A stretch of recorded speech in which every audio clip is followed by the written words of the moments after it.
आमतौर पर ऐसे इंट्रोज नहीं करता, लेकिन मैं इस समय सैकड़ों फीट नीचे एक गुफा में उतर रहा हूँ जो पृथ्वी में 5 किलोमीटर से ज्यादा गहरी है। चाहे हमें ये पसंद हो या ना हो, जैसे ही मैं और मेरे दोस्त जमीन को छुएंगे, हम यहाँ फंसे रहेंगे अगले 7 दिनों तक। मैंने शायद कभी कुछ इतना खतरनाक नहीं किया होगा। सबसे पहली चीज, हमें वहाँ से दूर जाना होगा जहाँ से हम नीचे आए थे। क्यों? अगर तूफान आया तो ये जगह बाढ़ की चपेट में आ सकती है, समुद्र की तरह भर सकती है और हमें डुबो भी सकती है। इसीलिए हम बेस कैंप गुफा में आगे लगाने वाले हैं।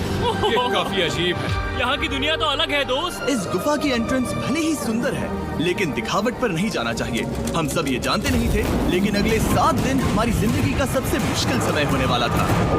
ये बहुत बुरा आइडिया था। ठीक है, कुछ घंटों में अंधेरा हो जाएगा और अगर हमारे पास कैंप नहीं होगा तो बहुत बड़ी प्रॉब्लम हो जाएगी। तुम्हें पता भी है कि तुम कहाँ जा रहे हम हो? कैंप के लिए फ्लैट जमीन ढूंढ रहे हैं। गुफा के अंदर आने पर हमें अचानक आने वाली बाढ़ से बचने के लिए ऊंचाई पर एक जगह मिली, जिसका मतलब है कि ये हमारे कैंप के लिए बिल्कुल परफेक्ट है। परफेक्ट गलत शब्द होगा। मैं इसे ठीक जगह कहूँ। कैंप के लिए अच्छा है। हमने पहले दिन का बाकी समय अपनी सप्लाईज को जुटाने में लगा दिया। इनमें हर बैग का वजन 36 किलो है। और जैसा कि आप फुटेज में देख सकते हैं, हमने लगभग 4 घंटे बिताए। इसे पार करना बहुत मुश्किल है। हम ये सब हमारे बेस कैंप तक ले जा रहे हैं। ठीक है, हमने यहाँ कुछ लाइटें जला रखी हैं। हमारे सप्लाईज फाइनली हमारे बेस कैंप तक आ गए। और अगर तुम कैमरा उधर घुमाओगे तो आपको दिखेगा वहाँ कितना अंधेरा है। इसमें पूरा दिन लग गया और इसीलिए हमने कैंपिंग के लिए कम से कम तैयारी की है। हमने कुछ रस्सियां लटकाने के लिए होल्स किए। इन्हें पकड़ो, खुद को ऊपर खींचो। लगता है ये बिस्तर को संभालने के लिए सही होगी। और हमारे सर्वाइवल गाइड जोल की मदद से हमने बिस्तर लटका दिए। ये पतली सी रस्सी मेरे बिस्तर को संभालेगी। रात का खाना खाया और जोरदार ठंड के लिए तैयार हो गए। सच कहूँ तो मैंने जितना सोचा था, ये बिस्तर उससे कहीं ज्यादा कंफर्टेबल है। Oh God, मेरा सर इतना बड़ा क्यों दिख रहा है? ये गुफा 2.5 किलोमीटर गहरी है और हम अभी इसके एंट्रेंस पर ही कैंपिंग कर रहे हैं। कल हमें काफी कुछ एक्सप्लोर करना है। तुम लोगों की नींद कैसी रही?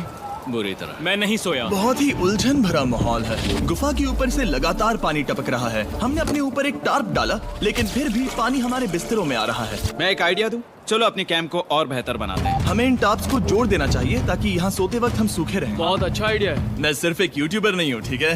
मेरा बिस्तर यहाँ तक निकलता है।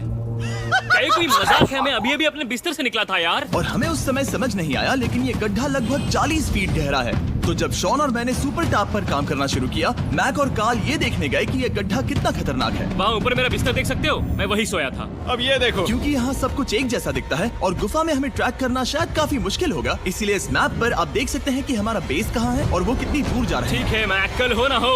ओह, ये पागलपन है। जब तक बॉयज एक्सप्लोर कर रहे हैं, मुझे और शॉन को कैंप पर काम करना पड़ रहा है। यहाँ ये स्लीपिंग बैग क्यों पड़ा है? इसमें टॉयलेट जैसी बदबू आ रही थी।